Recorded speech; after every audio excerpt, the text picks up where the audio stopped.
मोकामा और गोपालगंज में चुनाव के रिजल्ट आ चुके हैं। इसके बाद जो बता दें कि एक और जहां नीलम देवी की जीत हुई है, वहीं गोपालगंज में सुभाष सिंह की पत्नी कुसुम देवी की जीत हुई। सिर्फ बातचीत करने के लिए हमारे साथ शक्ति यादव हैं। क्या कुछ कह रहे हैं जिस तरह से परिणाम आया है। लगातार महागठबंधन दावा कर रही थी इस बार जो है दमखम से गोपालगंज उतरी है, वहाँ भी जीत जाएंगे, लेकिन यहाँ पे गोपालगंज तो हार गए। कह रहे थे कि गोपालगंज महागठबंधन गोपालगंज में 41,000 से हम हारे थे 2020 में। महागठबंधन में नीतीश कुमार जी के आने के बाद हमने उस फासले को पाट दिया। अब 2000-1000 अरे असामयिक निधन होने के कारण सहानुभूति कुछ वोट मिल गया, जहाँ न पार्टी रहती है, न धर्म, न मजहब, न जाति रहती है। बीजेपी कह रही है कि जो है बीजेपी अब की बात तड़ी पार होगा, 24 में खाता नहीं खोलेगी, 24 में जो है इससे दिखा। अब कोई परिणाम मुगालते में जीरे जी दीजिए। अब यहाँ नहीं चलेगा, महंगाई बेरोजगारी भरम में जी रहे हैं। ये थे हमारे साथ शक्ति यादव जी। सुना कि जो है उनको जो है इस बार जो जीत मिली है, सुभाष सिंह उनकी मौत हो गई थी, उसके बाद उन्हें सहानुभूति की के बाद ही उन्हें वोट मिल पाई। आरजेडी के प्रवक्ता एजाज अहमद जी हमारे साथ बात करने के लिए क्या कुछ कहेंगे जिस तरह से परिणाम आया है। वो कह रहे हैं कि इस बार जो है पहली बार मोकामा में उतरे थे, इस वजह से जो है वोट प्रतिशत जो है हमें बेहतर मिला है, कम अंतरों से हारे हैं। देखिए, वो गलत बोल रहे हैं। 2015 के चुनाव में उन्होंने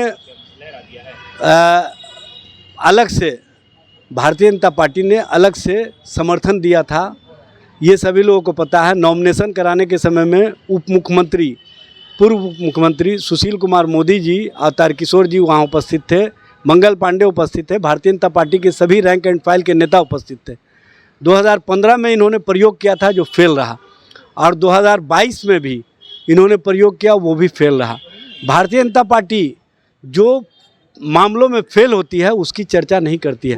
और सबसे बड़ी बात यह है कि गोपालगंज में वो पास नहीं हुई है।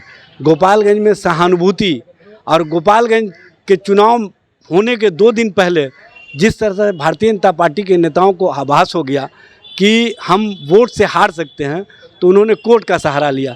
लेकिन कोर्ट के सहारे भी उन्होंने राजनीति की और चुनाव के दिन भ्रम फैलाने का काम किया, प्रोपेगेंडा खड़ा की, जिसके कारण कहीं ना कहीं जो वोटर्स थे उनके बीच भी भ्रम की स्थिति हुई। जिस कारण आप देख रहे हैं कि हम जीते हुए थे उस चुनाव को भारतीय जनता पार्टी ने भ्रम और सहानुभूति के सहारे जीता है। इसमें भारतीय जनता पार्टी का कहीं रोल नहीं है। भारतीय जनता पार्टी इस तरह की राजनीति करने में निपुण है, और भारतीय जनता पार्टी चाहे जितना भी जुमलाबाजी कर ले, चाहे जितना भी भ्रम फैला ले, लेकिन उसका गोपालगंज और मोकामा की जनता ने पोल खोल दिया, और मजिस्ट्रेट चेकिंग में उसके नेतृत्वकर्ता पकड़े गए कि आप जो फर्जी आंकड़ों के सहारे सबसे बड़ी पार्टी होने का दावा करते रहे, जो आप जन समर्थन का दावा करते रहे, आपके पास एक नेतृत्वकर्ता नहीं है, एक नेता नहीं है। और सबसे बड़ी बात यह है कि इन जन समर्थन का पोल जिस तरह से इन्होंने अपमानित करने वालों को साथ लिया और अपमानित होने वाले उनके साथ हुए, ये ठग और लोभी का जो गठबंधन हुआ, ये उनको फ़ायदा नहीं पहुंचा सका। बल्कि कहीं ना कहीं भारतीय जनता पार्टी को समीक्षा करनी चाहिए कि वो फर्जी आंकड़ों के सहारे राजनीति कितना दिन तक करेगी। 2014 वाले 2024 में वापस नहीं आएंगे, ये उपचुनाव का परिणाम स्पष्ट संकेत है भारतीय जनता पार्टी के। वो तो कह रहे थे कि महागठबंधन के साथ लड़ाई नहीं थी, हमारे तो अनंत सिंह के साथ लड़ाई थी। देखिए, वो क्या कह रहे हैं नहीं कह रहे हैं उसका कोई मतलब नहीं है। मतलब यह है कि महागठबंधन पूरी एकजुटता के साथ माननीय नीतीश कुमार जी और माननीय तेजस्वी प्रसाद यादव जी के नेतृत्व में चुनाव लड़ी, जिसका परिणाम स्पष्ट रूप से आपको दिख रहा है। मोकामा में हम जीते हैं, और गोपालगंज में कहीं ना कहीं भ्रम और सहानुभूति के सहारे भारतीय जनता पार्टी जीती है, उसमें उनका कोई योगदान नहीं है।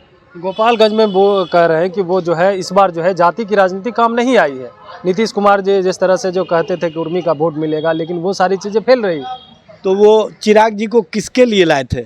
जाति का ही समीकरण बैठाने के लिए लाए थे।